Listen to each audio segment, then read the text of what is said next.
¿No? Buenos días, buenas tardes, buenas noches, dependiendo del horario en el que se encuentren viendo este video. Bien, este video está siendo grabado para el taller de problemática histórica regionales y locales y es para el profesorado superior de ciencias sociales.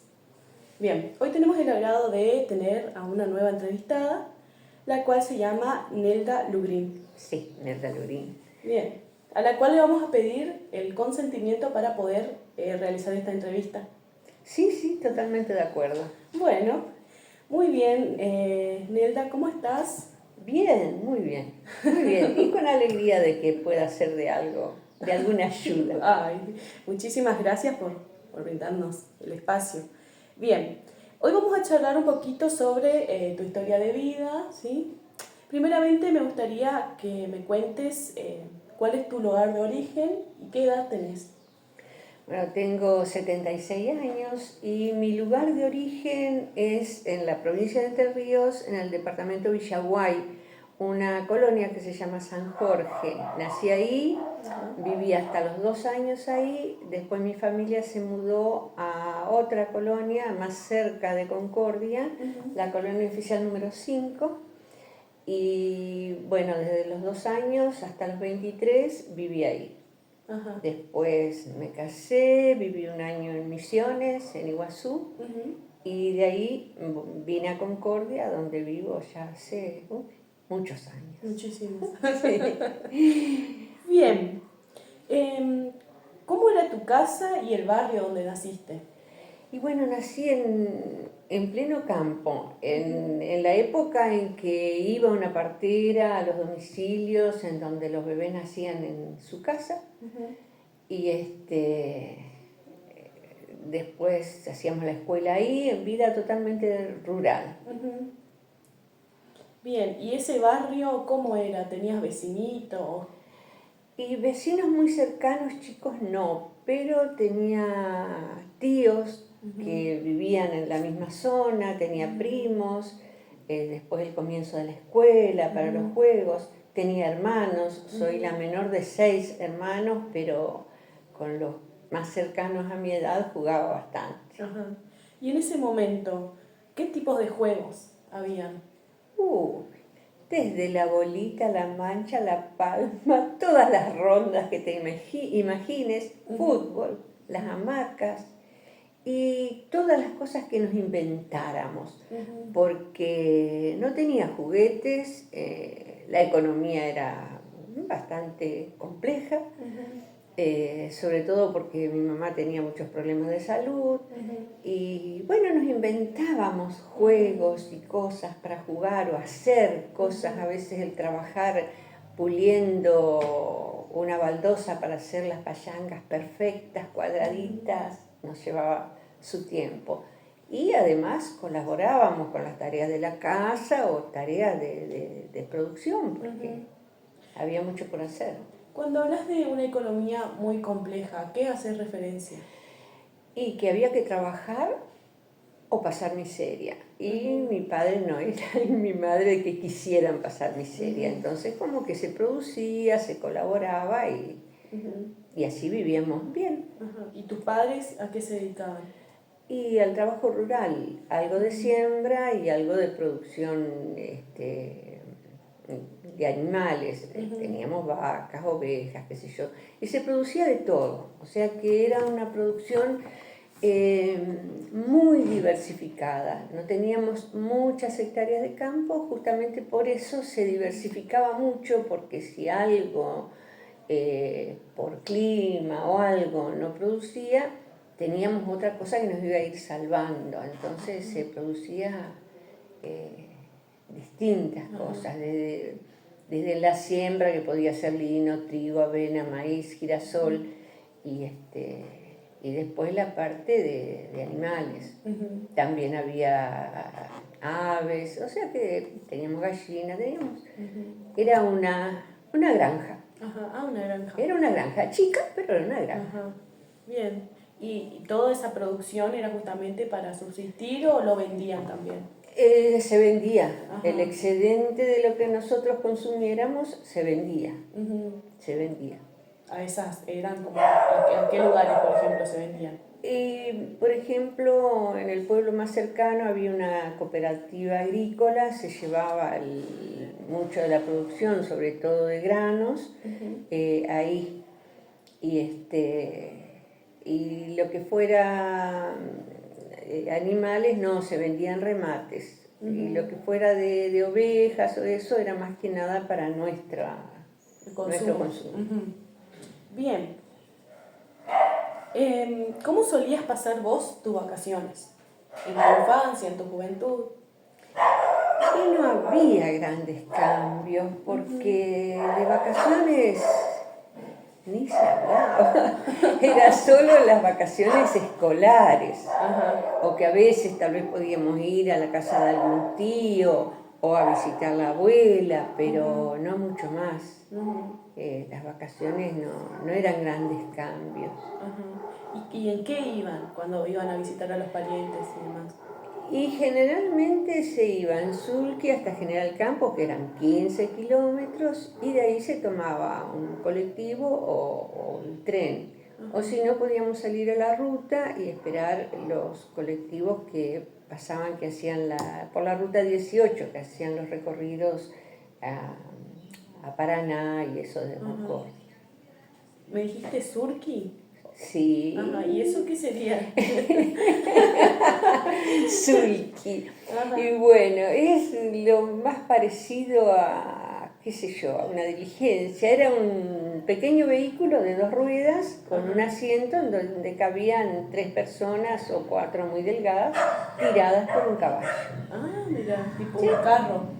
Tipo un carro, pero más chico y más cómodo. Con el asiento con almohadón, con respaldo. Bueno, nunca había escuchado de eso. Pero no, buscá y vas a tener que... Sí. Bien. ¿Tenían algún ritual o costumbre familiar? Qué sé yo, algunas cosas que por ahí me pongo a recordar, puede ser... nosotros elaborábamos el pan y recuerdo que hacíamos los panes grandes, esos caseros, y una cosa que hacía mi padre, generalmente cortaba el primer corte del pan, lo hacía él, y le hacía una cruz en la parte de abajo al pan, como una bendición. Eso sí lo recuerdo. Y bueno, el ir a misa, el que la Navidad, el respetar mucho Semana Santa, el viernes de ayuno, que yo lo sufría muchísimo. ¿El Viernes Santo era? El Viernes Santo sí se ayunaba. Siendo chicos nos hacían ayunar, aunque sea hasta cercano al mediodía. Pero más ritos no. ¿Y nada de comer carne? Carne no. Carne no. ¿Y la manera de comportarse cómo era en No, mucho juicio. Sí, lo mismo ahora, fíjate que se va a bailes y música y demás y discotecas hasta el Viernes Santo. Y en esa época, cuando ya señoritas, los bailes de carnaval, después ya en Cuaresma no había más baile. ¿Se respetaba totalmente? Se respetaba, sí, se respetaba mucho. ¿Y cómo era el clima navideño en ese momento? Era muy lindo, muy sencillo, pero muy lindo, porque generalmente nos reuníamos mucho en casa, no sé si porque éramos varias mujeres y activas y qué sé yo,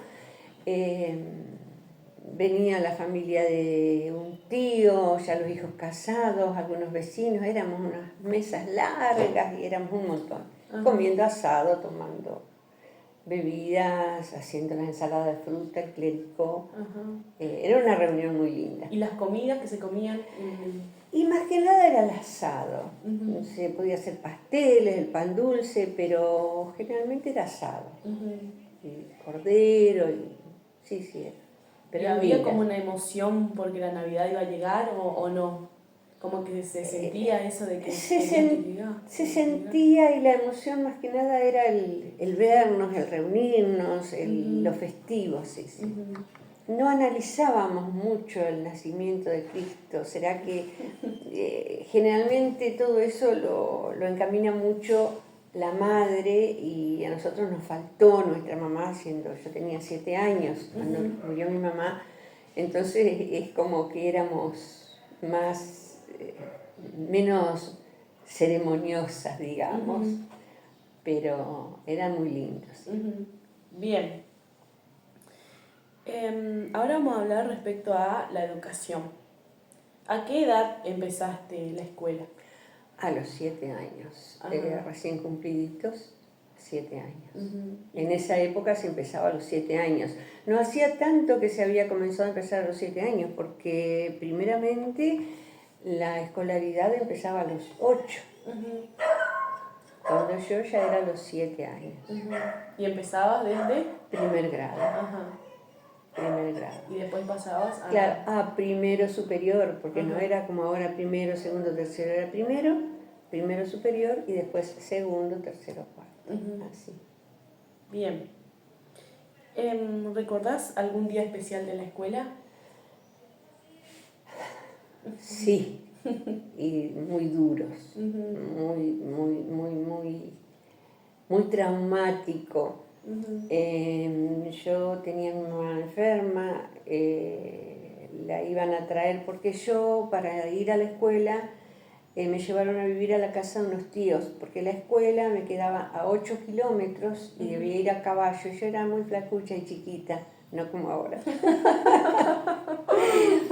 Y además, con la enfermedad de mi mamá y todo, es como que era más aliviado el que yo estuviera con mis tíos. Entonces iba caminando a la escuela porque era muy cerquita desde la casa de mi tía. Y iban a traer a mi mamá a Concordia porque le iban a operar y mis tíos me recomendaron que le diga a la maestra y le lleve una cartita. Yo le llevé la cartita de que debía mandarme a la casa antes, una hora antes, para poder ir a la casa de mis padres, que ellos me iban a esperar, que iban a visitar a mis padres y a despedir a mi mamá antes que la trajeran a la ciudad de Concordia a operarse. La maestra se olvidó y cuando toca la campana de la última hora y es para despedirnos, que nos dice que juntemos los útiles, ahí me di cuenta y cuando salimos la maestra se había olvidado y yo recuerdo que corrí como loca hasta que llegué a la casa con el corazón reventando y ya se habían ido. No pude visitar a mi mamá antes que se viniera y esa hubiera sido la última vez que yo la veía viva.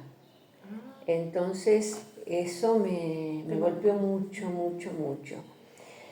Y bueno, después ya falleció, fue el velorio, sepelio, todo. Y cuando volví a la escuela, esa misma maestra, recuerdo que me abrazó y me dijo, perdóname, Nelda, perdóname.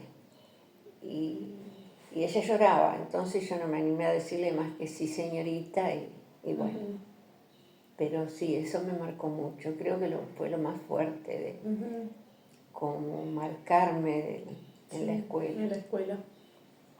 Bien. Y en ese momento, ¿cómo eran tus maestros en la escuela primaria o secundaria? Severos y de psicología nada. En esa época de psicología nada. También la gente adulta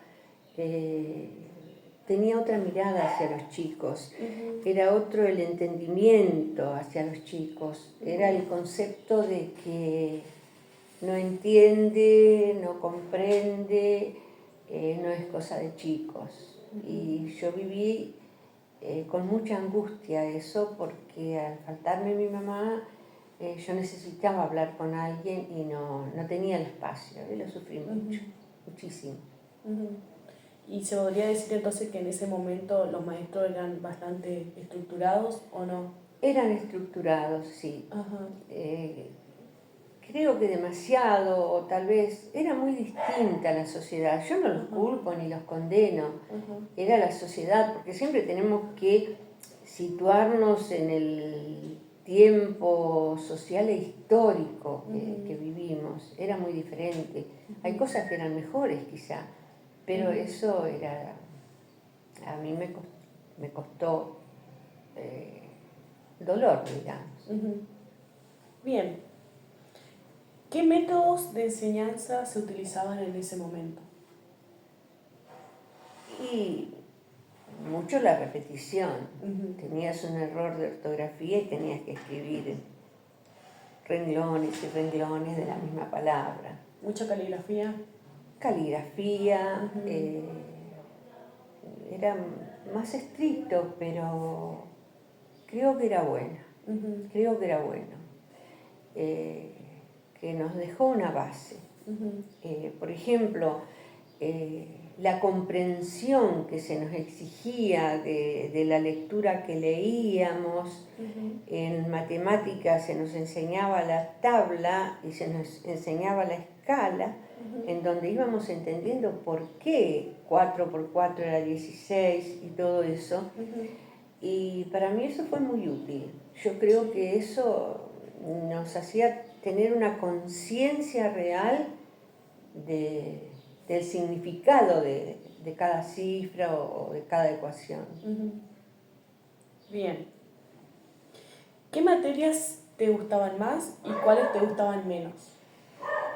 Era buena alumna. Matemáticas salía volando. Lengua era la época de las composiciones y mientras todos estaban esperando cómo hacer la primera oración, yo decía, señorita, terminé. Ujú. Y lo social me gustaba. No tenía problema. Ujú. No tenía problema. Solo un año que no hice nada. Que no hice nada y lo repetí. ¿Te Después, rebelaste? no me rebelé, simplemente no podía, Ujú. no podía. Ujú. No podía entender, no podía. Ujú. Pero después siempre era como que casi la mejor alumna. Ah, mira. Ah, sí. Muy aplicada entonces. Sí, y eso fue difícil para mi padre entender de que cómo de repente no tuviera solo aplazos y era la época en que los docentes, por eso decía de nada de psicología, no eran capaces de poder darse cuenta de la dificultad o qué sé yo. Yo eso era a los 9 años, 2 años después de la muerte de mi madre, y en donde hice la gran crisis de entender cuánto la necesitaba y cuánto me iba a seguir faltando, porque yo cuando ella murió teniendo yo 7 años comprendí perfectamente lo que era la muerte y que no iba a estar nunca más. Lo que no podía comprender era cuánto iba a sufrir el que no esté. Y a los 9 años, siendo segundo grado, o sea, el tercer año que yo iba a la escuela, eso no me dejaba pensar y hay momentos que no me dejaba ni siquiera respirar. Era muy difícil vivir. Y entonces yo no podía entender la escuela, no podía darme cuenta de lo que la maestra estaba dando, ni siquiera me daba cuenta que los chicos habían salido al recreo y tenía otra maestra, no la del primer grado, y esa maestra del primer grado a veces se daba cuenta que yo no había salido al recreo y me iba al aula que no era, y ella se iba al aula que no era la suya a buscarme y decirme, salí un ratito que está lindo el sol en invierno, y yo no me daba cuenta de que estaba el recreo ni que nada. ¿Estaba siempre en el aula, sería? ¿En los recreos? Claro, por ahí había recreos que yo no me daba cuenta que todos los chicos habían salido al recreo y seguía sentada. Que hoy si alguien está con semejante depresión, hay un gabinete psicopedagógico, o si no lo hay porque es una escuela rural o algo, igual la maestra lo nota y busca un acercamiento. Antes de eso ni se hablaba. Como que hay más un acompañamiento ahora, decís. Sí. Pero hay acompañamiento desde la docencia y falta de la casa. Entonces andamos en clínicas. Claro, como que siempre hay de un lado y falta del otro. Sí. Bien, ahora me gustaría saber cómo fue esa transición de tu infancia a tu adolescencia o a tu juventud. Y bastante, qué sé yo, es una etapa complicada y cuando no tenemos mamá es más complicada. Entonces, bueno, ahí anduve escribiendo poesía desolada. y de alguna de amor, pero mis poesías de aquella época eran más desoladas. Y las quemaba todas, las quemé todas. Pero algunas quedaron. Y un día, ya siendo mayor, con mis hijos grandes, buscando no sé qué papeles, encuentro algunas poesías de aquella época y las leí sorprendida y digo, la pucha, yo escribía esto. Y ahí me puse a escribir. Ahí me puse a escribir y bueno, volví a escribir, digamos. O sea que bueno, estuvo bueno que algunas se salvaran de la quemazón. Bien. Ahora vamos a hablar con respecto a lo que fue la economía y demás cosas en tu juventud. ¿Cómo fue tu primer trabajo? Y lo que pasa es que al vivir en el campo es como que ayudamos, colaboramos y hacemos entre todos todo. Y mi padre, aún siendo bastante severo como era, pero era muy lúcido en algunas cosas, como por ejemplo el tratar de que cada uno, como que forjáramos una pequeña economía nuestra.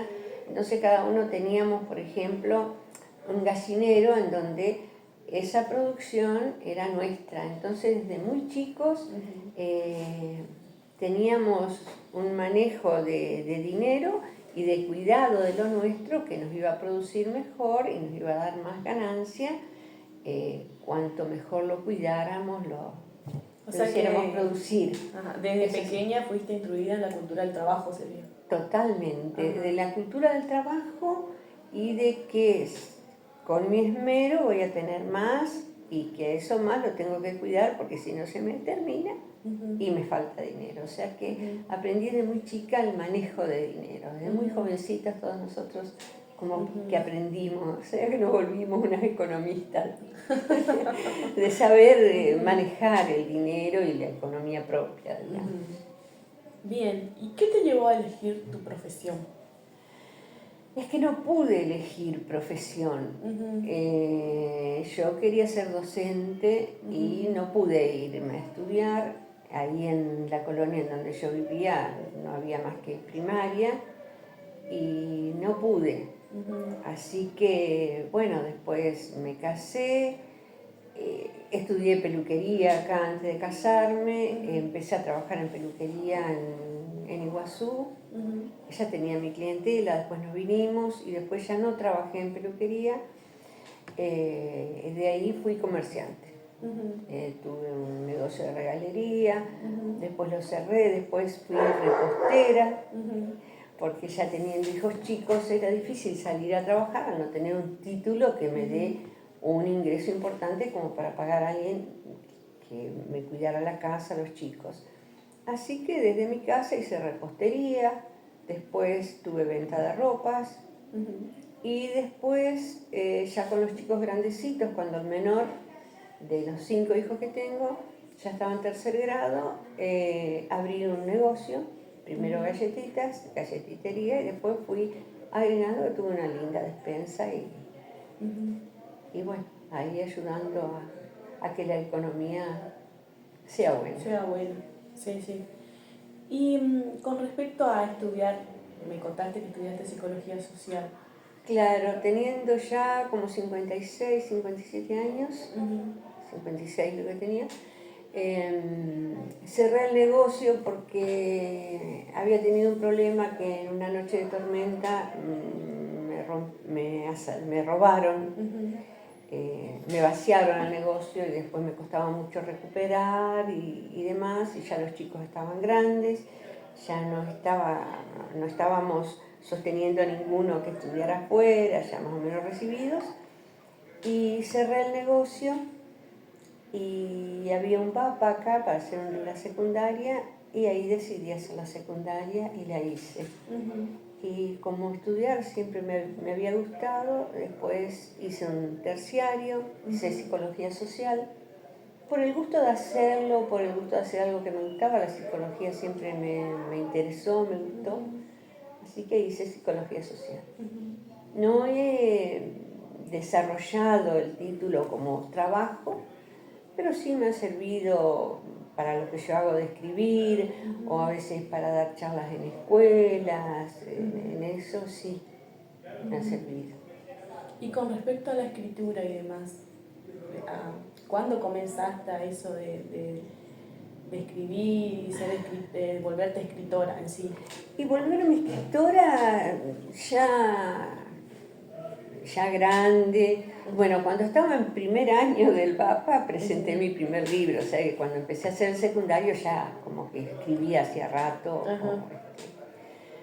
Pero creo que el primer paso a escribir y que tiene que ver con la psicología fue a los 9 años. Cuando que yo cuento que a veces la angustia que tenía por saber que mi mamá nunca más iba a estar y entender cuánto la necesitaba, un día que la angustia era muy fuerte y como que no podía respirar, escribí en un papel lo que yo sentía, la angustia de saber que nunca más, cuando yo dijera mamá, me iban a responder y todas esas cosas, que no tenía con quién hablarlas. Antes eso como que la tristeza en un chico no se percataba, y también la tristeza yo muchas veces la tapaba con portarme mal. Entonces en mi casa me portaba mal. Entonces me sabían pegar bastante.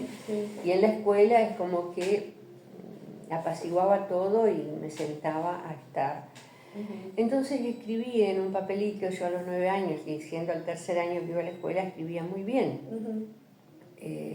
Me expresaba. Entonces expresé todo lo que estaba sintiendo, mi angustia, y recuerdo que doblé el papelito en muchos cuadraditos chiquititos, chiquititos, chiquititos, lo retuve en la mano un rato, después lo leí y en otro papel volví a escribir, pero escribí como que si era otra nena, otra persona que consolaba a la que había escrito anterior. Y es como que es algo muy loco, yo de grande lo empecé a analizar y digo, pero qué locura lo que hacía y qué sabio. Y digo, bueno, había un ángel que me lo indicó. Y lo hice varias veces y me consolaba mucho. Y después, algunas veces recuerdo que solamente escribía la tristeza y ya la respuesta como que venía sola, hasta que no sé en qué momento no lo hice más. Y superé así la depresión de mis 9 años. Creo que ahí nació la escritora. Y después de adolescente, pero la mayoría de los adolescentes escriben algo. Y ahí sí que escribía más que nada poesías. Unas poesías como un poco trágicas. Pero cuando las encontré de grande me gustó haberlo hecho y ahí me puse a escribir. Y escribí cuentos, poesías, escribí un ensayo. Bueno, empecé una novela y después no me gustó cómo iba, me enredé y no la seguí. Pero sí, he editado 6 libros, el último todavía no está presentado, pero bueno, lo vamos a presentar. Yo digo que son hijos de tinta y letras. ¿Así se llama el libro? No, eso digo que son los libros. No, este último se llama Palabras que dicen. Mira. Palabras que dicen. Qué lindo. Sí. Bien. Ahora me gustaría saber si hubo personas que influyeron en tu vida, en todo este recorrido. Sí, siempre hay personas que influyen en mayor o en menor medida. No hay una que sobresalga impresionantemente sobre otras, pero sí, los recuerdos de mi madre, que yo siempre digo que aunque estuvo tan poco, nos dejó mucho. Mi padre, la hermandad entre hermanos, que así como nos peleábamos, nos amábamos y seguimos siempre unidos. Sí, aquella maestra que se olvidó, pero que fue capaz de llorar por ese olvido, o que después era consciente y me buscaba en los recreos. Sí, a lo largo de mi vida mucha gente Incluyó. ha influido, sí. Bueno, me gustaría saber ahora, me dijiste que tuviste esposo, tenés esposo, tuviste esposo. Sí. ¿A qué edad te casaste y cómo fue esa boda y demás? Me casé a los 23 años. Ajá. Y la boda fue muy sencilla porque yo soy católica, Ajá. me casé con un judío, no nos casamos por iglesia, nos casamos solamente por civil. Hacía muy poco que había muerto su papá, entonces la familia de él era todo un duelo, lloraban mucho.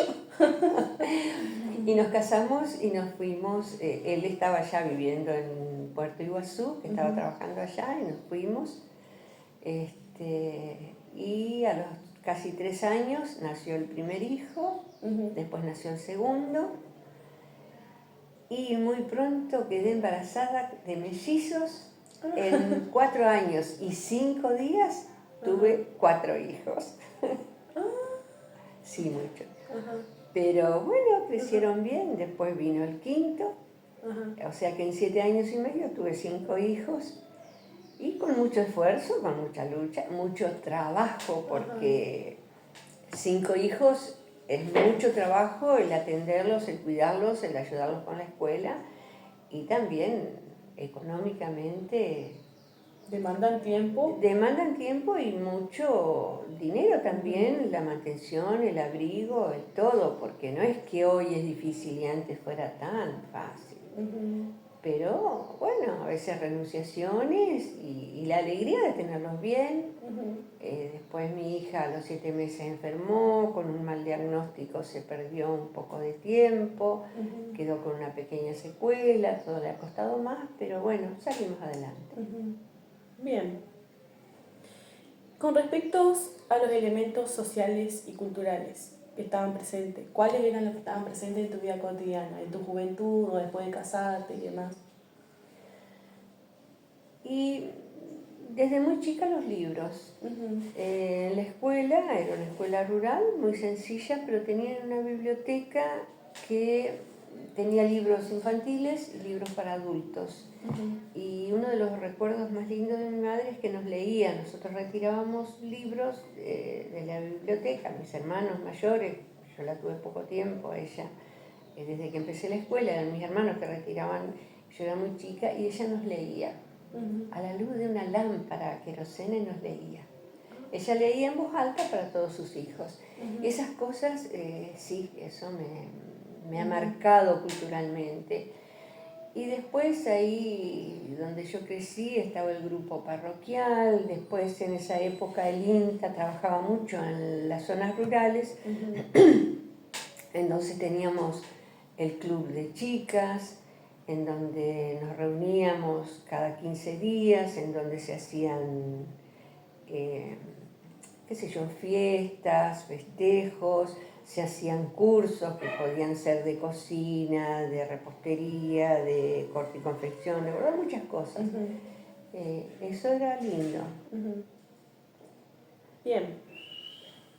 ¿Y cómo se divertían ustedes en una época sin celulares ni internet?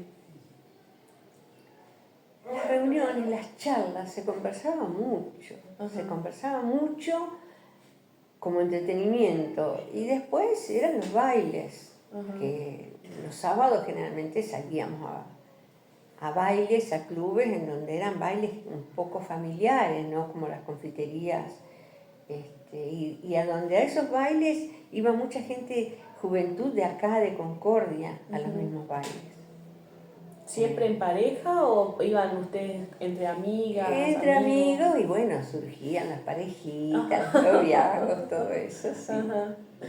Bien. ¿Qué tipo de música se escuchaban en ese momento?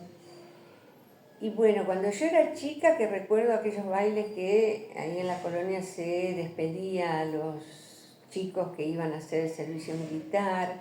Bueno, era época en donde había tango, valses, algo de chamamé. Después apareció la cumbia revolucionaria, cuando había aparecido algo del rock and roll. Después el twist, más movido. Sí, toda esa música. ¿Y cantantes en específico, no te acordás? Ay, bueno, Palito Ortega, Leonard. Ajá. Sí, sí, sí. Había muchos, pero Ajá. bueno, Violeta Rivas, Néstor Ajá. Fabián, sí. Era el club del clan, que le llamaban. Sí. Bien. Em, ¿Cómo se festejaban las fechas importantes, como la primavera, el Día del Estudiante o los cumpleaños? Bueno, el día de la primavera ya no se registraba, o del estudiante tampoco, entre que no había escuela secundaria y eso pasaban como desapercibido. La primavera sí es como que todo el ambiente, pero no era el día de la primavera, sino la llegada de la primavera, todo eso, con la producción, con la huerta, con todo, era una época linda, movida. Ujú. ¿Y los cumpleaños cómo eran? Sencillos, podía haber una torta o hasta no haber, pero Ujú. no, muy sencillo, no era un día tan especial. Ujú. ¿Y la mayoría de los cumpleaños se festejaban en las casas? En las casas, si había festejo que era pequeño, en la casa, sí. Ajá. Bien. Em, ¿Qué bebidas alcohólicas eran más comunes en tu adolescencia? Y yo no tomaba, pero en los bailes y eso los chicos tomaban, poner algún whisky o coñac. Ujú. Las chicas por ahí tomaban una cañita quemada. Era una caña muy dulce, Ujú. que era rica. Ajá. Y en casa algún traguito de licor de Yatay que me encantaba y lo elaborábamos y lo sigo elaborando como era la receta de mi madre. Ah, y ese licor de Yatay, ¿cómo se...? El licor de Yatay se Ujú. macera durante unos cuantos días o un mes, el tiempo que esté, no importa, los Yatay maduros en alcohol. Ujú. Y después se hace un almíbar, no muy pesado, y con el almíbar fría se lo mezcla no, era el 30%, sí. 66% de almíbar y 33% y un poquito más de alcohol. Del alcohol ese saborizado, se lo mezcla y ya está. Ajá. ¿Y se deja fermentar o algo así No, o no, no, no, no? no, porque no fermenta. Ajá. El alcohol no permite. El alcohol se saboriza con el yatay, Ajá. macerándolo un tiempo, y después ya se mezcla con el azúcar y eso no fermenta, ya está. Ah. Es bueno que se estacione, aunque sea una semana o dos, para que esté más rico para tomarlo, pero Ujú. ya ¿Y está. eso es tradicional, sería, viene de generaciones o...? Y yo recuerdo que esa receta era de mi mamá, sí. Ajá. Ella lo hacía. Bien. Bueno, ahora vamos a hablar con respecto a lo que es la política. Nuestro país politizado y siempre dando saltos. Ajá. Bien. ¿Cómo has vivido vos la política a lo largo de tu vida?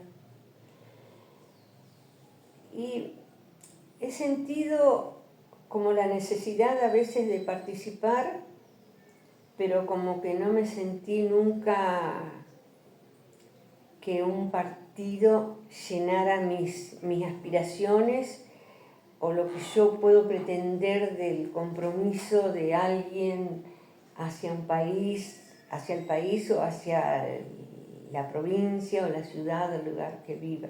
Uh-huh. Me ha costado, nunca me afilié a ningún partido, pero sí me fijo mucho en las personas que encabezan o que son candidatos de ese partido. Uh-huh. Eso es lo que me moviliza, digamos. Uh-huh. Bien. Y contame, ¿en qué edad o en qué año empezaste a votar? Y yo grande, porque pasa que hubo muchos golpes militares, entonces pasaba de que no se llegaba a votar y antes se votaba desde los 18 años y yo voté por primera vez como a los 23, 24, porque nunca se daban elecciones por el tema de los golpes militares. ¿Y de qué golpe de Estado, por ejemplo, te acordás? y del que más recuerdo es del último. Ujú. Un poco por lo largo, un poco por lo sangriento, porque ya era más grande también. Ujú. Ese es el que más Ujú. tengo en cuenta Ujú. y analizo. Bien. ¿Cómo se votaba en ese momento? ¿Cómo fue esa primera votación tuya? Y fue como una gran emoción porque era como decir, tengo la posibilidad de intentar elegir algo. Ujú. Igual, yo había estado trabajando políticamente en Iguazú Ujú.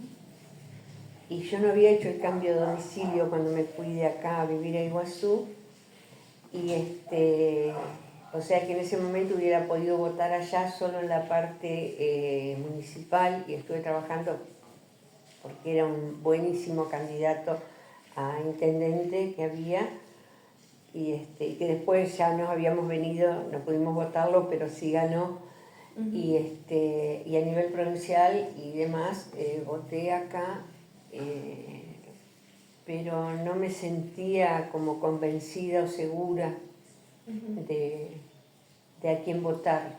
Claro, como que sentías que no te representaban. No me representaban y no estoy de acuerdo con el voto en blanco, entonces es como que era muy peleado. Ujú. En cambio, después del último golpe militar, sí estaba convencida de lo que votaba. Ujú. Ahí estaba convencida de a quién votar. ¿Y cómo fue ese retorno a la democracia para vos? Muy esperanzada, muy esperanzada, Ujú. muy esperanzada. ¿Cómo era el ambiente? ¿Cómo se sentía ese ambiente de volver a la democracia? Festivo, alegre, con mucha esperanza. Yo sentía que todos éramos responsables y que teníamos que mejorar lo que había pasado, que no se podía volver a, a esa tiranía militar, ni a lo anterior a la tiranía militar. Ujú. No se podía volver, porque lo anterior, la guerrilla, fue terrible. Ujú. Yo en la época de la guerrilla viajaba mucho a Buenos Aires y se vivía muy mal ese tiempo. El miedo que había en la gente era mucho. Ujú. Había mucho miedo. Ujú. En democracia, ¿eh? En democracia había mucho, mucho miedo. Había muerte, había atentados, y en Buenos Aires se lo palpaba mucho. Y en ese momento, ¿quién gobernaba? O sea, ¿quién era presidente y demás? Y era el partido peronista, fue Ujú. cuando gobernó Perón, después falleció Perón y Ujú. quedó Isabel Martínez de Perón, y la guerrilla era terrible, y bueno, Isabel Martínez de Perón firmó un decreto pidiendo a la Junta, a los militares que aniquilen la guerrilla. Ujú. Fue el partido peronista que pidió, Ujú. firmó un decreto para que aniquilen la guerrilla. Y los militares lo tomaron tan en serio que aniquilaron, fueron crueles. O sea que murieron muchos inocentes, muchos, muchos. Ujú. Fue muy dura la dictadura militar. Ujú. O sea que lo que les pidió el gobierno democrático lo tomaron a como quisieron y hicieron una barbarie.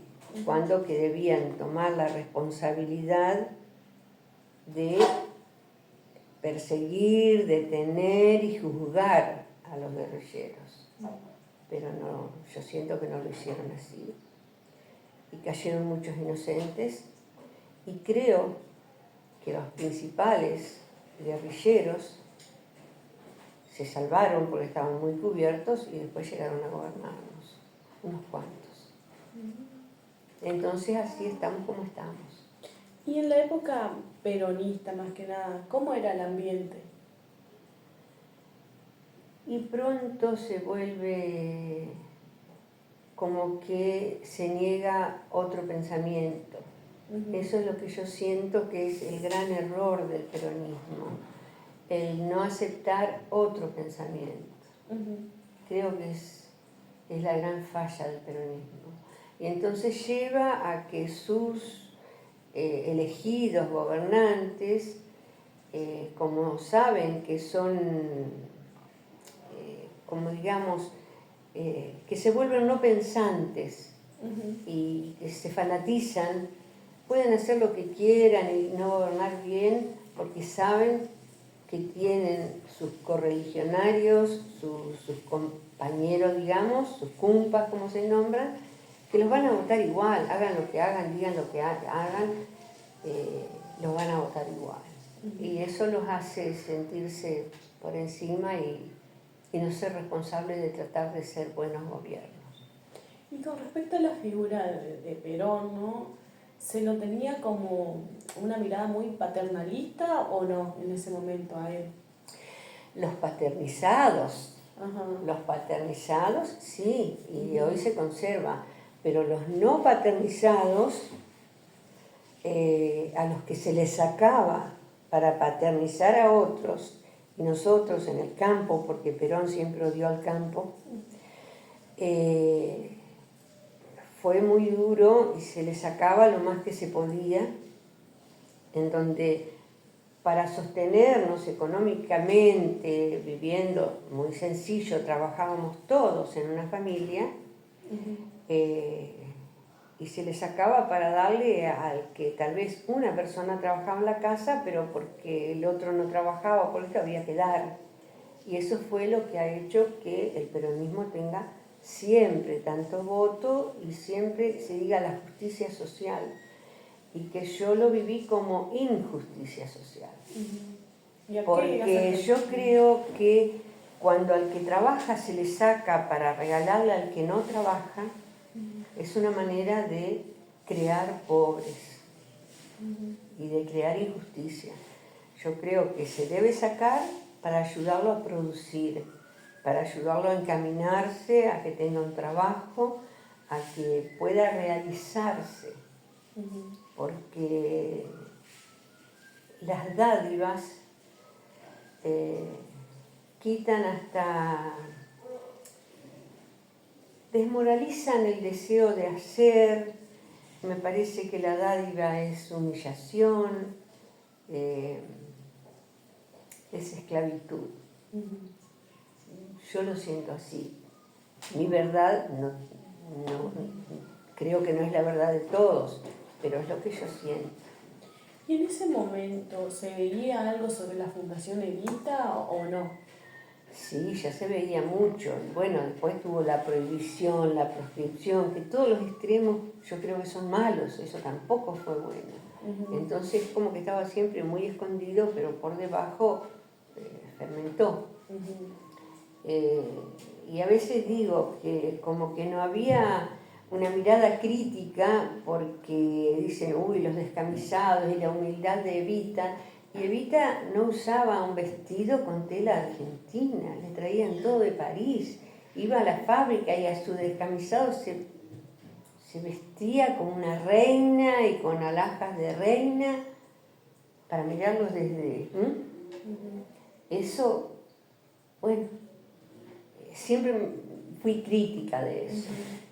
¿Siempre tuviste un pensamiento crítico sobre Sí. Para mí la humildad es estoy a tu lado, no desde allá arriba yo te miro y digo mis descamisados y te tiro una limosna. No, alcanzarme una ayuda para trabajar y yo tener mis herramientas.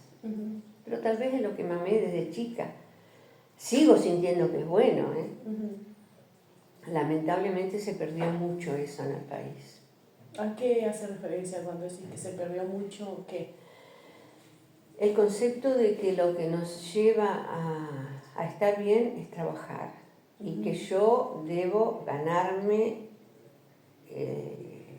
mi sustento desde mi trabajo. Yo eduqué a mis hijos diciéndoles tienen que estudiar, tienen que prepararse para ganarse el pan en cualquier lugar del mundo. No solo acá en La Bianca, o solo en Entre Ríos, o solo en Concordia, o solo en la Argentina. Capacítense. Gracias a Dios están todos acá, en el país. pero creo que si tuvieran que irse, sabrían desempeñarse, trabajar, hacerse, ganarse. No digo hacerse rico ni nada, ninguno es rico, pero sí trabajan, sí trabajan. Bien. Y con respecto a, vamos a decir, a los trenes y demás, ¿cómo funcionaban en ese ¿A momento? cuál? Los trenes. ¿Cómo funcionaban las estaciones? Y funcionaban y eran un medio económico, sobre todo de transporte de la producción, también de pasaje, de pasajeros. Era seguro, para mí era muy bueno, muy bueno. Y bueno, también le debemos al peronismo, ramal que para, ramal que cierra cuando había huelgas. ¿Y la privatización se sintió en Entre Ríos, en Concordia, por ejemplo? Se sintió en todos lados, porque la privatización, no sé si sabes, que costó muchísimo dinero en los retiros voluntarios, en las indemnizaciones. Entonces nos quedamos con toda esa gente desocupada que tal vez creyó que con la indemnización podía iniciar algo y todos trataron de poner su negocito y no les sirvió. Y después de haber sido privatizado, había un convenio en donde la Argentina le pagaba a Brasil, a la empresa brasilera que había comprado los ferrocarriles, se le daba un subsidio por la pérdida que le daba. O sea que nos quedamos subsidiando a la empresa por la pérdida y nos quedamos con los desocupados. Fue pésimo. Y nos quedamos sin el transporte. Y ahí también fue un gran negociado y en donde creció una gran empresa de transporte de camiones y bueno, ni la nombremos. Pero manda más que muchos. Y se han hecho multimillonarios. Y a esa parte no pensante de que con tal de que sea desde ese partido político, esa riqueza no les molesta, pero les molesta que un campesino use una 4x4 para poder salir en los caminos de tierra si llueve. Y bueno, esa. En ese momento, ¿no?, que me estabas contando sobre que fuiste a votar y demás, ¿qué partidos políticos había? ¿Te acordás de alguno? Bueno, ya estaba el Partido Peronista, Justicialista, estaba Radical, estaba el Demócrata Cristiano, estaba la UCD, estaban... ¿La UCD sí. qué era?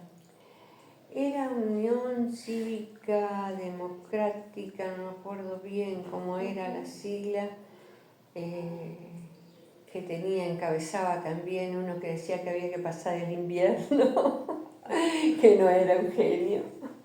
Pero bueno, yo no me sentí representada en esas elecciones. ¿Por ninguno? Por ninguno. Ajá. Tal vez el radicalismo, porque no sé qué, pero no me sentí representada. Ajá. Y ese ambiente, vamos a decir, de campaña política y demás, ¿cómo era? Mucho menos agresiva que los de hoy, mucho menos agresiva. Ajá. ¿Y a qué, vamos a decir, a qué hace referencia eso de menos agresiva? Y lo menos agresiva es que en aquel momento, por ejemplo, bueno, vos me decís de cuando yo voté por primera vez.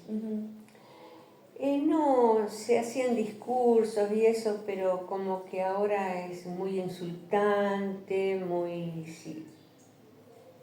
O cuando después de la dictadura militar en el 82 volvimos a la democracia, que yo digo, bueno, ahí sí me sentí representada, por ejemplo, era mucho menos violenta. Yo creo que en aquel momento hubiera ganado el peronismo y ganó el radicalismo porque desde el peronismo hicieron un simulacro de que quemaron un ataúd como que quemaban al radicalismo o al candidato a presidente. Y creo que eso le costó las elecciones al peronismo. O sea que esa violencia se rechazaba mucho. Y hoy en día entonces como que las campañas políticas son muy diferentes, ¿lo decís? Y yo creo que son violentas, no en esa medida de ese mensaje tan fuerte de quemar un ataúd, pero hay mucho insulto, mucho irrespeto, mucho, y eso no me gusta. ¿Y los medios de comunicación de ese momento, cómo representaban a las campañas políticas? Creo que bastante parecido que ahora, sino que no nos enterábamos tanto porque no había tanta información como ahora con la tecnología. ¿Y en ese momento habían televisores, radio, qué había? Y en el 82 sí, ya todos teníamos televisor, aparte radio. En el 70 y pico no todos tenían televisor. Bien. ¿Y las cámaras y demás se utilizaban bastante o...? Mucho menos que ahora. Ahora todos te filman desde un celular, de todo, y hay camarógrafos, hay muchos canales de televisión. En esa época había pocos y no transmitían las 24 horas tampoco. O sea, había unas desde las 9 de la mañana, ponerle hasta, pero no había tanto. Como ahora, vamos a decir. Claro, como ahora no. Bien. ¿Y cómo has vivido vos los cambios sociales y políticos y también económicos? Y siempre creo que en la lucha, y creo que he sido bastante flexible, que me amoldo bastante, que me ayorno bastante a los cambios, los acepto. Si bien hago una crítica de que a veces no son bien usados, sobre todo la tecnología, a mí me ha pasado de varias veces los intentos de estafas virtuales. Yo por ahí tengo mucha gente que conozco por el hecho de escribir, de hacer encuentros de escritores, de viajar, entonces es como que hay mucha gente con la que estoy conectada y me ha pasado de intentos de estafa en donde han fingido ser alguien conocido que ha quedado varado en otro país o cosas así, o desde la estafa virtual y eso sí. El mal uso de la tecnología o el exceso del uso de la tecnología. Hoy el celular es el niñero de los chicos y no es bueno, no es bien utilizado. Viste que la billetera virtual, por ejemplo, hace poco vino un hijo que fue a pasar un mes y pico, estuvo en China, y dice, mamá, ya no se conoce el dinero en efectivo, ya no se usa. Y acá yo digo, pero bueno, yo pongo el dinero en billetera virtual y está en riesgo, lo tengo en casa, está en riesgo. Una vez me entraron y me robaron un montón. Entonces, la inseguridad me angustia. Y la tecnología nos da otra inseguridad también, por el tema de las estafas. Así que bueno. ¿Y los cambios, más que nada sociales, de un partido político a otro, cómo lo viviste vos? Y yo no me fijo tanto en el partido político, sino en el candidato. Me ocupa más eso que el nombre del partido. ¿Y cómo lo viviste vos a ese momento de estar en dictadura, democracia, y van pasando los partidos políticos? Y bueno, cuando la última dictadura, en el momento de que asumieron, como que sentí una esperanza porque como que se iba a calmar ese miedo y esa era una barbarie. Los atentados, murieron muchos inocentes, el atentado al regimiento de Formosa, por ejemplo, estaban los soldaditos que no se pudieron ir a la casa de los padres porque no tenían para el pasaje y fueron masacrados, hubo bombas donde murieron criaturas. Eso me provocaba mucha angustia y provocaba miedo. Entonces, al asumir los militares pensé que eso se corregía. Y al poco tiempo nos dimos cuenta que eso no se había corregido y que vino algo peor. Entonces, fueron tiempos muy difíciles. Hace muchos años que en Argentina tenemos tiempos difíciles. Y yo me pongo a recordar las cosas que decía mi padre, que hablaba, y sí, ya se venía complicando y él era como bastante visionario a eso. Como que tenía un presagio. Tenía una visión, sí, Ajá. de que la corrupción nos iba a ir hundiendo. Bien, mirando hacia atrás y con todo esto, vamos a decir que nos venís contando sobre tu historia de vida y demás, ¿qué reflexión o consejo le darías a estas nuevas generaciones a partir de toda tu experiencia? ¿Qué le dirías? Prepararse, estudiar, ya sea una carrera, ya sea un oficio, pero que lo que hagan, lo hagan con seriedad. Yo, por ejemplo, tenía la vocación de docente, no lo pude hacer, pero en lo que yo hice en cada momento de mi vida, puse la energía en hacerlo lo mejor posible. Porque aunque no sea lo que vos soñaste hacer, si lo haces lo mejor, dando lo mejor de vos, te va a salir bastante bien. Y vas a tener la satisfacción de haber hecho lo mejor, de haber logrado cosas. Y eso da alegría y da felicidad, da satisfacción. Eso les digo. Y que traten de dialogar siempre. El diálogo es una persona con otro, no con el celular de por medio. Eso. Bien. Bueno, Nilda, muchísimas gracias por brindarnos tu casa para poder grabar la entrevista y también gracias por ofrecerte. Me gustó mucho conocer tu historia de vida, conocer tu experiencia y bueno, estoy muy agradecida por brindarme este espacio. Gracias. Bueno, deseo que te sirva y que no te haya... No, fue de muchísima ayuda, así que gracias, muchísimas gracias. Bueno, y también un gusto para mí haber compartido con vos. Y bueno, espero que la entrevista les guste. Y bueno, nosotras le decimos chao y bueno, chao. Muchísimas gracias.